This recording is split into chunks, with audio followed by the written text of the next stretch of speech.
Hi everyone, welcome to our channel. ఇందులో అయితే మా అరుణాచలం ట్రిప్ డీటెయిల్స్ అయితే చెప్తున్నానండి, మీకు ఎవరికైనా యూజ్ అవుతుందనేసి. మేమైతే పౌర్ణమి రోజు అరుణాచలం ప్లాన్ చేసుకున్నాము. అరుణాచలం వెళ్ళడం అనంటే ఆ శివుడి అనుగ్రహం లేనిదైతే మనం వెళ్ళలేమండి. ఆ శివుడి అనుగ్రహంతో మనం అరుణాచలంలో అడుగు పెట్టగలుగుతాము. మేమైతే పౌర్ణమి రోజు ప్లాన్ చేసుకున్నాము. మేము ప్లాన్ చేసుకున్న విధంగానే ఆ అరుణాచల శివుడు మమ్మల్ని అరుణాచలం పౌర్ణమి రోజే మాకు గిరి ప్రదక్షిణ చేసే అదృష్టాన్ని కల్పించాడు. ఇక్కడైతే మా పిల్లలకి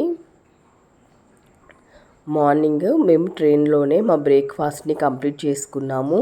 హోమ్ మేడ్ ఫుడ్డే తీసుకెళ్ళాము. అక్కడ ఫుడ్ మనకి అవైలబుల్ ఉంటుందో లేదో, పిల్లలు ఉన్నారు కాబట్టి మేము హోమ్ మేడ్ ఫుడ్నే తీసుకొని వెళ్ళామండి. మార్నింగ్ మేము ట్రైన్లోనే మా బ్రేక్ఫాస్ట్ని కంప్లీట్ చేసేసుకున్నాము. మాకు ట్రైన్ వచ్చేసి మన తెలంగాణ అండ్ ఆంధ్రప్రదేశ్ స్టేట్స్ నుండి, తెలుగు రాష్ట్రాల నుండి మనకి ట్రైన్స్ అయితే కాట్పాడి జంక్షన్కి చాలా ఫ్రీక్వెంట్గానే ఉంటాయి. అక్కడ మేమైతే కాట్పాడి జంక్షన్ వరకు ట్రైన్ని బుక్ చేసుకున్నాము. అక్కడ నుండి మళ్ళీ వెహికల్ బుక్ చేసేసుకొని మేమైతే అరుణాచలం వెళ్తున్నామండి. కాట్పాడి జంక్షన్ నుండి మనకి ఒక 2 hours పడుతుందండి అరుణాచలం. అక్కడ బస్సెస్ కూడా అవైలబుల్ ఉంటాయి, బస్సెస్లో కూడా వెళ్ళొచ్చు. మేము అరౌండ్ 12 కలా చేరామండి. ఈవినింగ్ 4 కలా ట్రైన్ ఎక్కితే మేము అరుణాచలం వెళ్ళేసరికి నెక్స్ట్ డే 12 అలా అయింది. వెళ్ళగానే రూమ్కి వెళ్ళేసి బాత్ కంప్లీట్ చేసేసుకొని లంచ్ కూడా ఫినిష్ చేసుకొని, చూడండి ఇదే మనము గిరి ప్రదక్షిణ చేసే గిరి కనిపిస్తుంది కదా అండి, ఇదే అండి గిరి. మనం దీని చుట్టే 14 kilometers గిరి ప్రదక్షిణ అనేది చేస్తాము. మీరెవరైనా వెళ్ళేది ఉంటే మాత్రము కంపల్సరీ చెప్పులు లేకుండా, అలాగే సాక్స్ లేకుండా చేయండి. వీలైనంత వరకు ఎంతో పవిత్రమైన పుణ్యక్షేత్రం అరుణాచలము. వీలైనంత వరకు అలా చేయడానికి ట్రై చేయండి. ఇక్కడ మేము తీసుకున్న రూమ్ దగ్గరే గణపతి ఉన్నాడండి. మేము కుబేరలింగం దగ్గర అయితే రూమ్ని అయితే తీసుకున్నాము. మంచిగా గణపతిని అయితే దర్శనం చేసుకున్నాము. దండం పెట్టేసుకొని రూమ్కి వెళ్ళేసి బాత్ కంప్లీట్ చేసేసుకొని లంచ్ కూడా ఫినిష్ చేసేసుకొని మా గిరి ప్రదక్షిణను అయితే స్టార్ట్ చేసాము. ఒకవేళ నడవలేని వాళ్ళకి ఆటోలో కూడా గిరి ప్రదక్షిణ చేయవచ్చు. ఆఫ్టర్నూన్ టైంలోనే చూడండి చాలామంది గిరి ప్రదక్షిణ స్టార్ట్ చేశారు. ఇంత ఎండలో కూడా స్టార్ట్ చేసేసారు. పౌర్ణమి రోజు కాబట్టి అసలు చెప్పలేనంత జనాలు అయితే ఉన్నారండి. ఒక జాతర అంటే జాతర లాగానే ఉంది. చాలా అంటే చాలా అద్భుతంగా అనిపించింది. మేము పౌర్ణమి రోజు వెళ్ళడం మా అదృష్టంగా భావిస్తున్నాము. ఆ శివుడి అనుగ్రహం సంపూర్ణంగా మా మీద ఉంది అనిపించిందండి. ఈ టెంపుల్ వచ్చేసి భూత్ నారాయణ టెంపుల్. ఇక్కడ దర్శనం చేసేసుకొని మేమైతే గిరి ప్రదక్షిణ స్టార్ట్ చేయడానికి రాజగోపురం దగ్గరికి అయితే వెళ్ళామండి. అక్కడ రాజగోపురం దగ్గరనే మనకి ఫస్ట్ వినాయకుడు అయితే ఉంటాడు. వినాయకుడిని దర్శనం చేసేసుకొని రాజగోపురం దగ్గరికి వెళ్ళి అక్కడ నుండి మా గిరి ప్రదక్షిణ అయితే స్టార్ట్ చేసాము. యాక్చువల్గా అక్కడ వినాయకుడి దగ్గరనే కర్పూరం అయితే వెలిగించి అక్కడ మేము వెళ్ళిన టైంకి లోపల రాజగోపురం దగ్గరికి అయితే గేట్స్ పెట్టేశానండి. బయట నుండే దర్శనం చేసేసుకొని రాజగోపురం నుండి అయితే మేము వెళ్ళాము గిరి ప్రదక్షిణకి.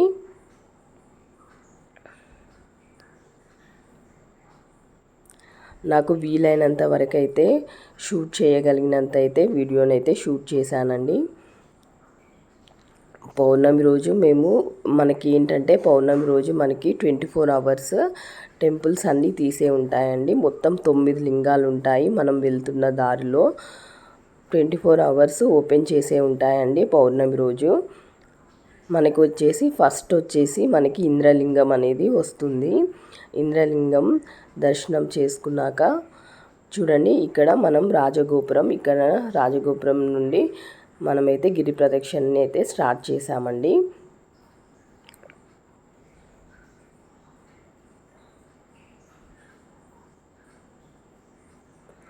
అసలు ఎంత అంటే చాలా మంది వచ్చారండి పౌర్ణమి రోజు.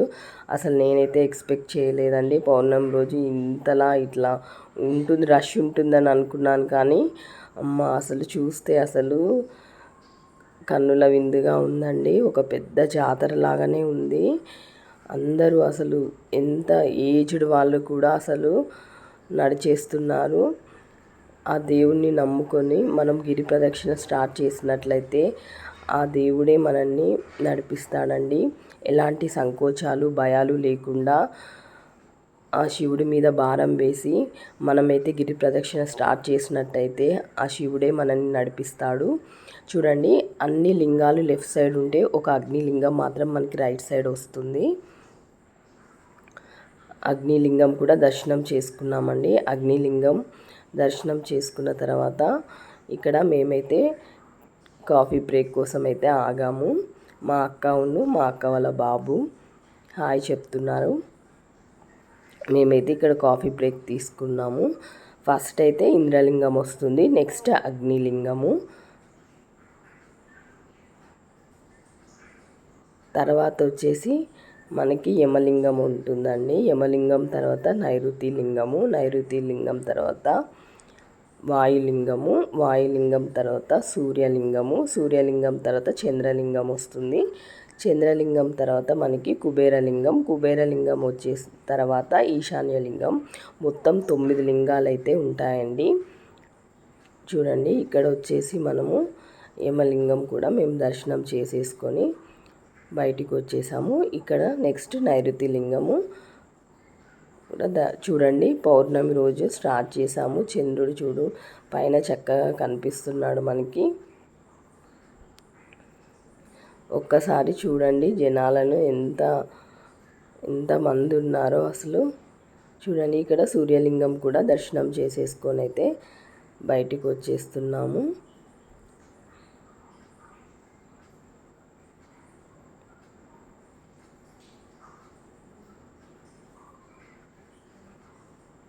తర్వాత వాయులింగం కూడా దర్శనం చేసుకున్నాము. మనకి పౌర్ణమి రోజు ఏంటంటే టెంపుల్స్ అన్నీ 24 hours ఓపెనే ఉంటాయటండి. అదొక బెనిఫిట్ మనకి. పౌర్ణమి రోజు వెళ్ళినట్లయితే చక్కగా అన్ని లింగాలను మనం దర్శనం చేసుకోవచ్చు, ఏ టైంలో స్టార్ట్ చేసిన గిరి ప్రదక్షిణని. ఇక్కడ చంద్రలింగం కూడా దర్శనం చేసుకున్నాము. అసలు ఎలా నడిచానో కూడా నాకు తెలియట్లేదు, అంత ఈజీగా అయితే నడిచేసినాను. 14 kilometers అసలు స్టార్ట్ చేసినప్పుడు ఎలా అయిపోయిందో కూడా తెలియకుండా కంప్లీట్ అయిపోయిందండి 14 kilometers గిరి ప్రదక్షిణ. ఈ వీడియో చూస్తున్న వాళ్ళందరికీ కూడా అరుణాచలం వెళ్ళే అదృష్టం కలగాలని సంపూర్ణంగా ఆ శివయ్యని వేడుకుంటున్నాను.